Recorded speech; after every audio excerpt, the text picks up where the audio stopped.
Wow, this is amazing. We can take over the world now. We've got everybody. I want to thank everybody for coming to our monthly gathering where we recognize all sorts of things, and this may be the record. We have a lot of great people and great things to talk about and celebrate today, and we're gonna do that here right away. We're going to try to recognize last month. If you remember, we had to delay a couple of officer employees of the month to this month because of some vacation. So we're going to catch up that, and then we'll get some other ones, and then we have some special accomplishments as well. So let's see if we can do this. Our employee of the month for July 2022 is Mr. Walton Robinson. Would you step over here? There you go. Step in.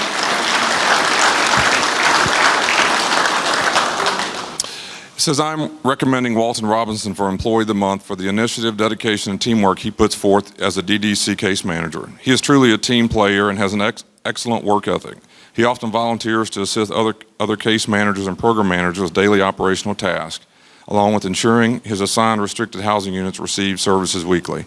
Since he's been assigned to RHU, he goes above the call of duty when assisting inmates experiencing behavioral health crisis, as well as answering questions of concerned family members. He ensures the assigned corporals and sergeants have the inmates ready for scheduled events without delay in order to give the family peace of mind. In addition, he shows a great deal of compassion working with his assigned units, balancing the role of case manager and former role as a correctional officer. He continues to demonstrate and to be very valuable employees at DDC as well as the agency. It is a pleasure to working with him. I'd like to nominate him for Employee of the Month. How about that? Fantastic.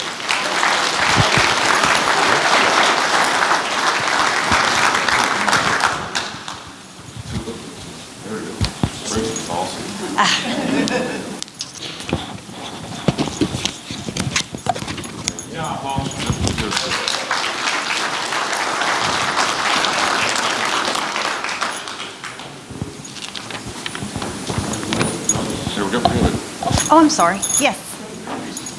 This is the best part. Yeah, you got to look, the fancy.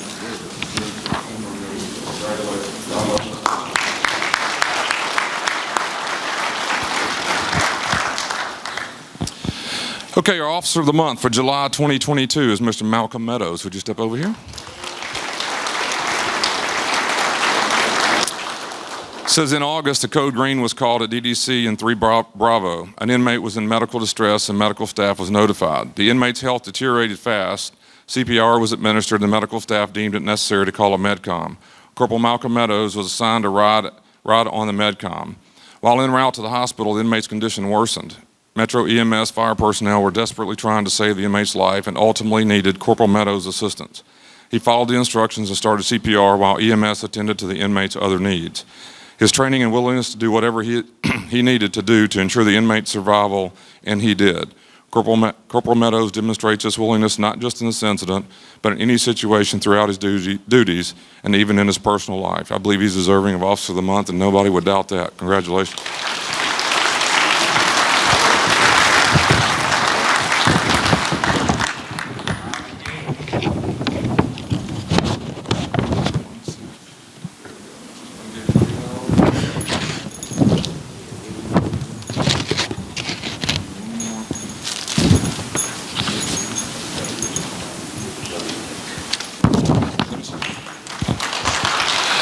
So we don't need to clap really loud because Lovey May, how about that name? Lovey May is 2 months old and is Corporal Meadows' daughter. So she's hanging out in the front row. I heard Chief Wilkes say something. A lot of us old timers would remember this, but Corporal Meadows is kin to Alan Yates, who was a great person, worked here for years, and his daughter worked here years ago. So good family, and we're going to get Lovey May signed up before she leaves. So. All right, so our Employee of the Month for June 2022 is Mr. Jack Ashley. Jack, would you step over?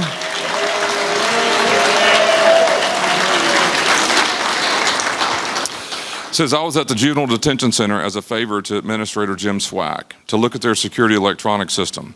They were having security interlock issues due to some doors not working properly. I called Jack Ashley to see if he could swing by and take a look to see if he could pinpoint the issue. Jack fixed 5 doors in 30 minutes. He was a machine.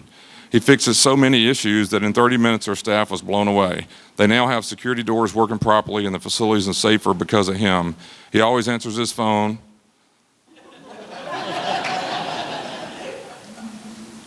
Did y'all hear that? Don't make me rattle off all those people who don't answer their phone.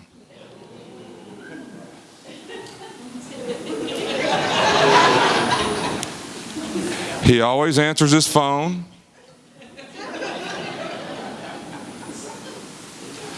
He always answers his phone when he is called and always willing to help. He gives 100% effort and puts love into the work he does. We appreciate him and the maintenance staff and the entire DCSO.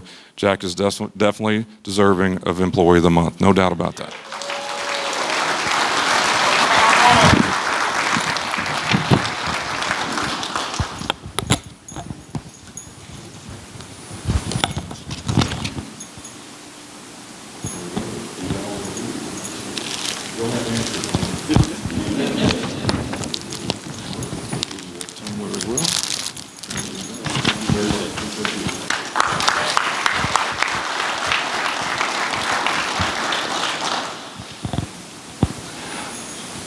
Officer of the Month for June 2022. How about this? Sha'Diamond. I love that. Sha'Diamond Barbee. Would you step over?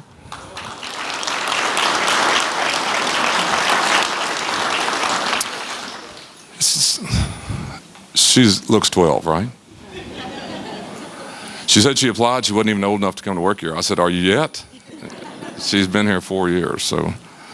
In April, there were 5 medical emergencies dealing with overdoses in just one pod. Officer Sha'Diamond Barbee was instrumental in getting the information to the inmates and helping control the situation that was rapidly evolving. She identified inmates that were showing signs of being under the influence and in need of medical attention. She conducted herself with professionalism and effectiveness, keeping a watchful eye on what was developing and thought quickly on her feet.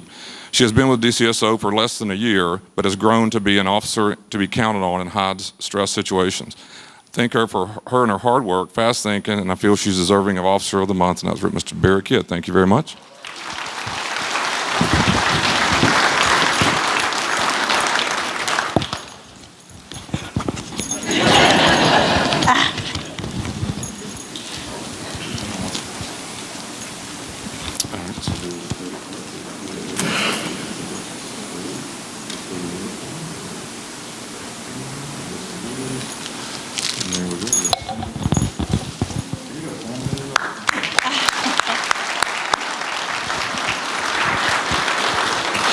Sha'Diamond has a diamond in her nose. How about that?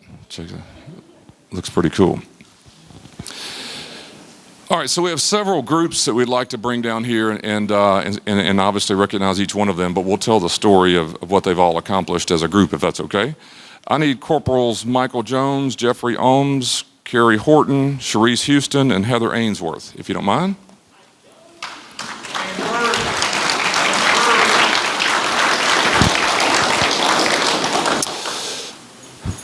So as we do each month, we recognize the men and women who have taken their own professional development, taken it on their own to go improve their level of understanding of the field of corrections, whether that be through ACA or AJA. These men and women have chosen to go the AJA route and become a certified jail officer. I know Ms. Travis, where's Marcia? I always look for her on this because she was instrumental in helping push this forward. I see almost daily, it feels like, Chief Dial and other people complimenting people who've gone forward to put themselves in a position to be recognized for such an accomplishment. It puts us on the map with places like AJA, but most importantly, it gives them the credibility of being certified in what we do. So let's give it up for all the AJA certified jail officers.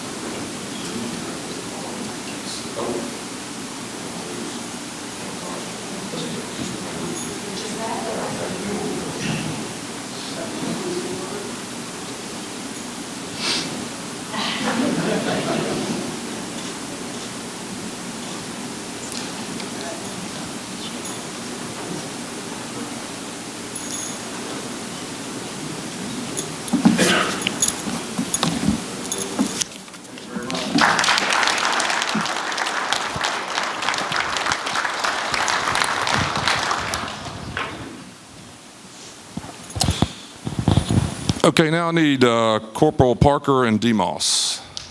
There we go.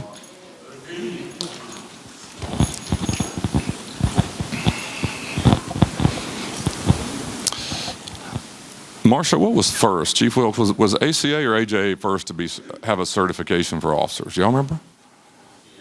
ACA, certified jail manager years ago, wasn't it? There was different types, wasn't there? See? So just as the men and women were just up here, these two individuals have chosen to go be certified through ACA for very similar correctional officer certification. And as I mentioned earlier, it's something you do on your own and put yourself in an elite group of folks around the country. And we're proud of you for doing it, proud of you for accomplishing that. But you putting our agency on the map as well. So let's give it up for these two for ACA. First one.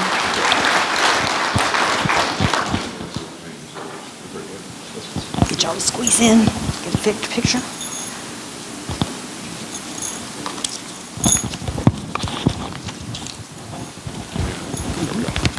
There we go.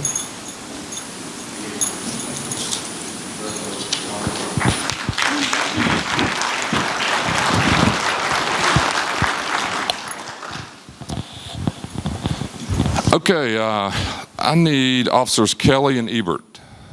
Come on down.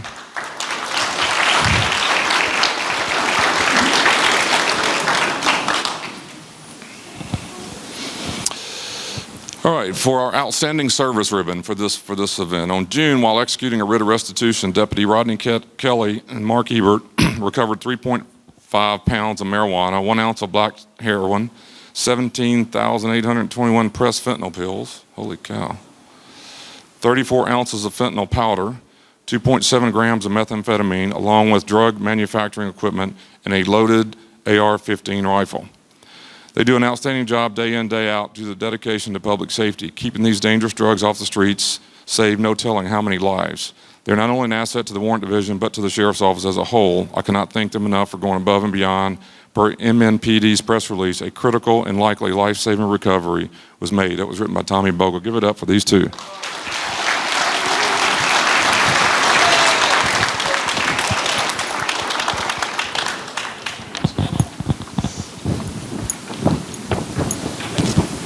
Get you all a picture with the sheriff.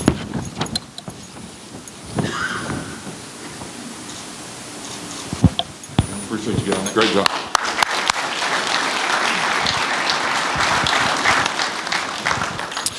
Okay, I need Corporal Riley, Corporal Farmbee, Lieutenant Swisher, and Lieutenant Goins.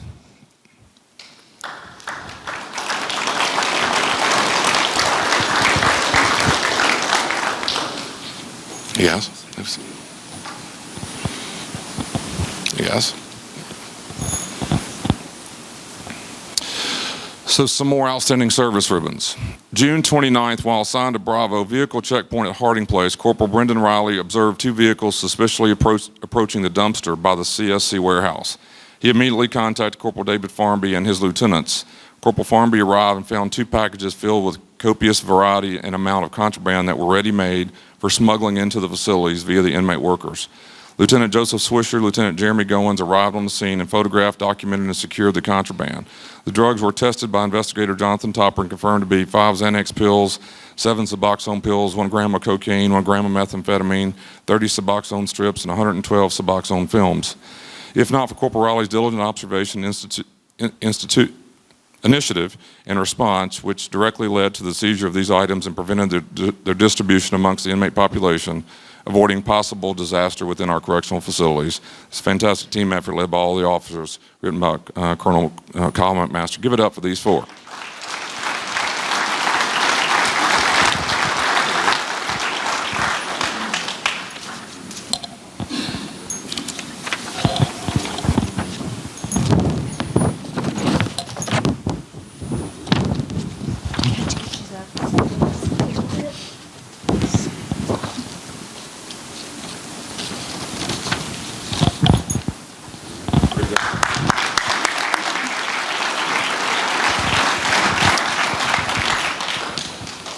Y'all's hands tired yet? A lot of clapping to do. That's fantastic. Okay, I need Officer Christopher Miles, Corporal Zachary Hutchinson, Corporal Christina Tedderton.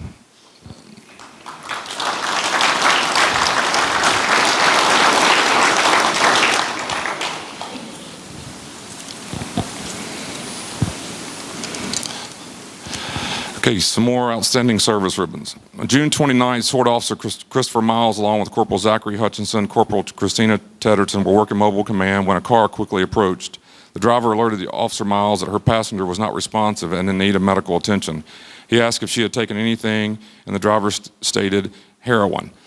Corporal Zachary Hutchinson radio dispatched for an ambulance. Officer Miles checked for her pupils, and Corporal Tedderton brought him Narcan to administer. Her pulse was rechecked but could not be found. At this time, Officer Miles removed the passenger from the vehicle, placing her on the ground, and began CPR. Corporal Tedderton and Corporal Hutchinson assisted with CPR and administered a second dose of Narcan. Approximately 5 to 7 minutes later, fire and EMS arrived, taking over the scene.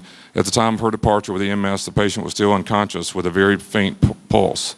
I have no doubt, without the outstanding efforts of Officer Miles, Hutchinson, and Tedderton, the status of the citizen's life could have been much worse. Written by Lieutenant Kathy. Give it up for these three outstanding.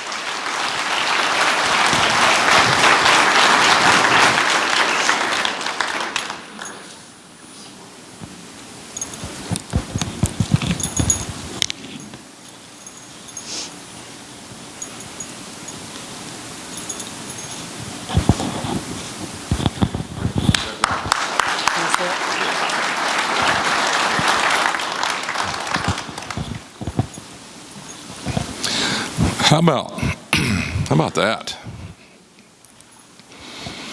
You know, it's amazing what you guys do every day, and I wish we could buy billboards and just tell everybody what you do. You don't get appreciated the way you should. And we try in the smallest of ways it feels to stop and recognize that work, because unfortunately the world that we live in doesn't get to see it. And we put it out. Matter of fact, we will be trying to tweet out and send pictures and talk as much as we can about all of you. But I just hope you'll stop and pat yourself on the back too. You know, you need to celebrate victories in life. And I was really intrigued as we sit down upstairs with the Officer Employees of the Month and just sit there talking to people that are involved in what goes on. And I was telling them, you know, the officers sometimes have the most difficult of all jobs. There's no doubt about that. And it's a very tough line of work. We wrote something yesterday, and not very many people in the world would ever try it, much less be able to do it. So you deserve all the credit in the world for stepping up and doing a very difficult and thankless job. But I think it's fascinating to sit in a room and then sit there with Jack Ashley in the middle of officers, and I said, you know, tell your story. I know Jack's story, but tell your story. And Jack works in maintenance.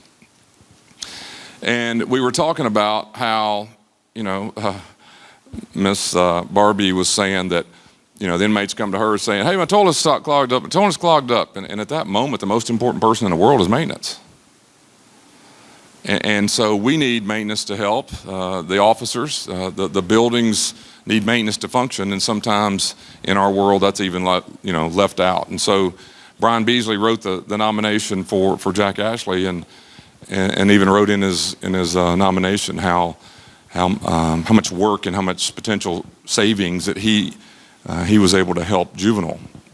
So whether you're saving lives or saving money, or whether you're stopping events that are going on, I was on texting Chief Wilkes, it felt like 10 o'clock last night. And what it had to do with is a person who's in custody whose family is desperately concerned about them. And what Mr. Robinson does in RHU for people is case management work, and that's really what they were wanting to know. How is my son or daughter? What's going on with him? I haven't heard. I'm worried. Have medical problems, so forth and so on. And so I just hope all of you can find a way to appreciate what the other person does.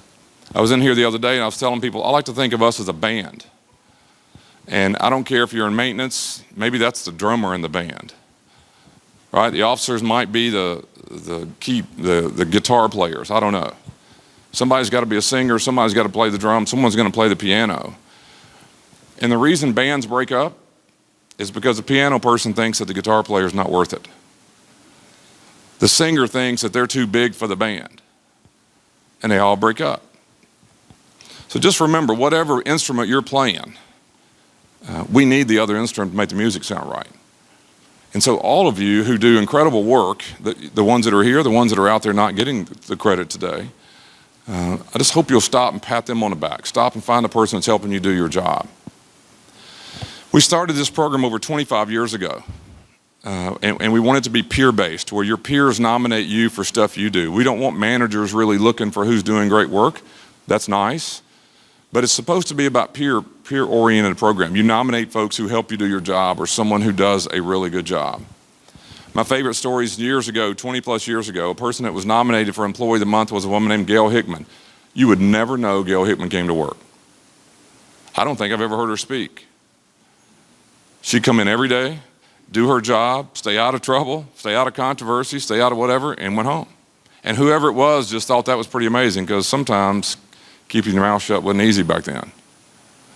And so someone thought that was valuable to have. And so it doesn't matter whether you think someone keeping their mouth shut is a valuable thing, or you think people who help individuals do their jobs, I ask you to find them. It's great to find people that are saving lives, and that's important, but also if you work with people who help you do your job in another part of this agency, I hope you'll find time to nominate them. Let us know why they're helping you or why you believe they're deserving. Because I want to be able to stand up here and nominate or at least recognize people who've done all sorts of outstanding things, but we won't know about it unless you stop and let us know. The research says that if you don't like the restaurant, you tell 10 people. If you like it, you tell one. So we're pretty quick to walk down the hallway and complain about someone who's not doing their job right.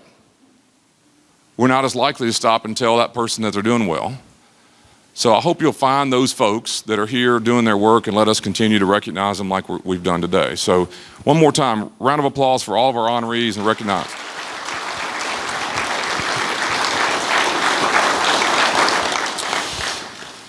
So I feel like I say this every month. We have a lot going on. It just feels like a lot of different moving parts. Hopefully a couple of big things that you should feel or see. We've continued to move to recruiting correctional officers onto the new pay scale. We meet every Monday, go through this. I've been here a long time. The largest class I ever remember was 30-something people years ago, and we thought then we had to go out to Toledo and use their space to have graduation because our rooms weren't big enough back then. So the largest class I remember is 30 people. A year ago right now, we couldn't get 6 people. True story, to go to class, to become a CO. We're set here, if things stay at where we are right now, we're over 50. I mean, that is a huge number. Again, you may lose 1 or 2 between now and then, but if we get in the 40s, we're doing great. And the point is, we've raised the pay substantially. I saw TDOC last night on social media promoting they're paying $44,000 a year. Good. You're $8,000 behind. So we need to be able to go recruit. We've worked hard to get the pay elevated, the structure situated like the police and fire do it, because you deserve it. It's tough work. We should be the most competitive place to work financially. So we're going to see movement there. We're going to see more COs come here. We've got the FO program going. We have over 60-something people right now as an FO working all over the agency, helping us cover some of the posts. We've had focus groups with them. I think that program is really going to help us long term. Whether we need it forever, I don't know. But it's helping us right now, and I think that's going to be a good thing going forward. We met with some folks, especially single moms, who can't really commit to the schedules that we have full time, but they want to come work a couple days a week, make $800 and go home, and they can find daycare on those other days. So that may help us. The reason I tell you this is corrections is the core of what we do. It's the largest thing we do. It is a core part of what we do. It's not the only thing. And so the reason it's important to get corrections fixed, officers, staffing, and so forth, is so we can promote the people into the jobs that they all want and that you need wherever you work. Warrants has not been fully staffed for a long time. I think they're close, if not now, because we couldn't let people go yet.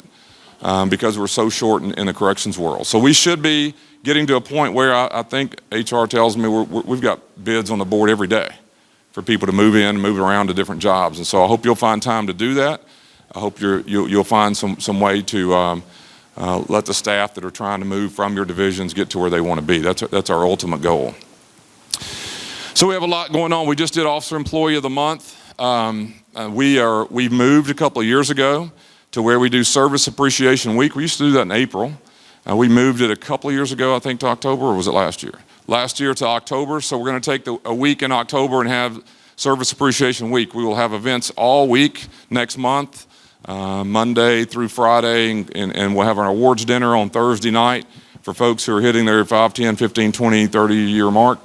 We have some people upstairs who've been here 50-something years. So whatever year you're hitting, that's one of those key numbers, then we invite you to this dinner. It's a great week, great event that week, and great things that we're doing. We'll have giveaway day on Friday where we draw names and give away all sorts of prizes and goodies.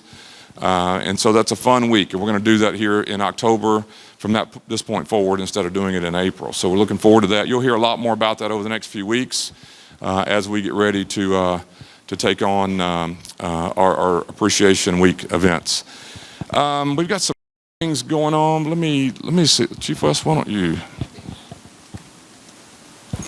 As most of you all know, Battle of the Badges is today. Thank you, Tommy Bogle. Looks like you've already been over there. We have top 50 donors in the Sheriff's Office who give at least 3 times, if not more, a year. We've got several: Tommy, Carla Joseph, Kelly Gassaway. I'm trying to see, we've got several in this room. Those people have been offered, well, let me first say, the Tennessee Titans on Sunday will have their 9/11 game. So they wanted to invite the Sheriff's Office and offered us 100 tickets. So that's 50 tickets for everybody, people to have 2, and we offered those to the top blood donors. And so if you are one of those, got an email from me yesterday, your tickets are at the front. So make sure you pick those up on the way out. Make sure you give today at Battle of the Badges. And then also, if you're a uniform officer in here right now and want to be put on a waiting list in case we have leftover tickets, email me and I can put you on a waiting list. Only if you're able to come to the game on Saturday or on Sunday. I keep saying Saturday. That's college football. All back in. So yeah, the good news is we have 50 pairs of tickets. We will give those to the blood donors, the consistent blood donors, and if there are folks, I know Mr. Robinson and others that are in that list but can't be there, we'll put those tickets back in the pool and then give those away to folks who've signed up as soon as we get word. I think that the deadline's Friday. Pick them up by 10 o'clock on Friday. After that, we will release them. So if you're on the waiting list, I'll let you know first thing on mid-morning, Friday morning, if the tickets are going to be released. Yeah, so if you get a chance and want to, please get across the road and donate blood. I'm headed over there myself in a few minutes. We're going to beat the police and fire like we always do, but we'd love to have you as a part of that.